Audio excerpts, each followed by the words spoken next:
میں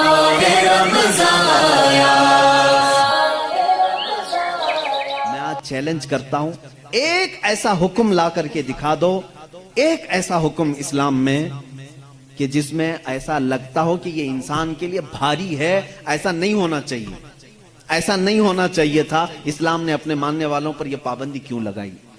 ان کے پاس کیا ہے معلوم ہے؟ مخالفین اسلام کے پاس اگر وہ لائیں گے کوئی چیز تو یہ کہیں گے کہ اسلام سال میں ایک مرتبہ پورے مہینے بھر لوگوں کو بھوکا کیوں رکھتا ہے؟ بھوکا کیوں رکھتا ہے؟ جبکہ یہ انسان کی فطرت کے خلاف ہے. انسان کھانا پانی پسند کرتا ہے اور آپ اس کے کھانے پانی کو روک رہے ہیں. تو میں پہلا جواب تو یہ دوں گا کہ روزے رکھنے سے کتنے مسلمان مر گئے. پہلی بات یہ ہے، اگر ہر سال ایک مہینہ رمضان میں اسلام اپنے ماننے والوں کو روزے رکھواتا ہے تو پھر یہ مسلمانوں کا صفایا ہوتے رہنا چاہیے. اگر یہ صحت کے خلاف ہوتا تو، اگر یہ ہمارے جسم کے خلاف ہوتا روزہ رکھنا، تو اسلام میں ہر سال رمضان کے ٹائم پہ لاکھوں کی موت ہو جانا چاہیے. بھوک سے مر گئے، بھوک سے مر گئے. اب تک تو اسلام ہی نہیں ہوتا 1400 سال سے. میرے عزیزو، اب میں آؤ ان کی نقلی دلیل بھی اگر بتا دوں. نقلی کا مطلب نقل کی ہوئی. ان کے جو ریسرچ اسکالر ہیں انہوں نے خود کہا ہے.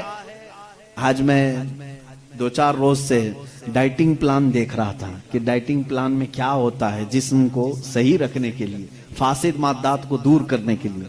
تو ایک بڑے ڈاکٹر کی ویب سائٹ میں پڑھ رہا تھا. اس ڈاکٹر نے 2 چیزیں کی ہیں.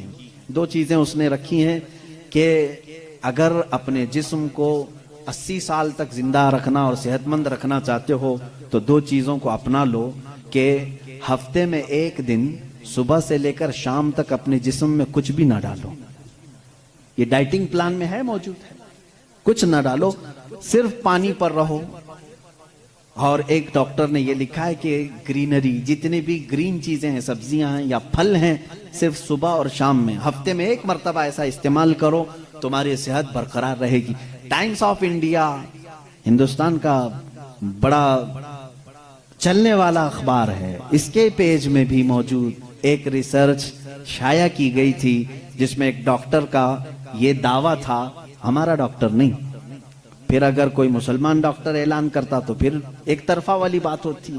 نان مسلم ڈاکٹر نے اپنے ریسرچ میں یہ کہا ہے کہ ہم نے بہت غور سے دیکھا کہ صبح سورج نکلنے سے پہلے سے لے کر شام سورج ڈوبنے تک اگر کوئی 1 مہینے تک اس طرح بھوک برداشت کر سکتا ہے تو اسے کینسر نہیں آئے گا.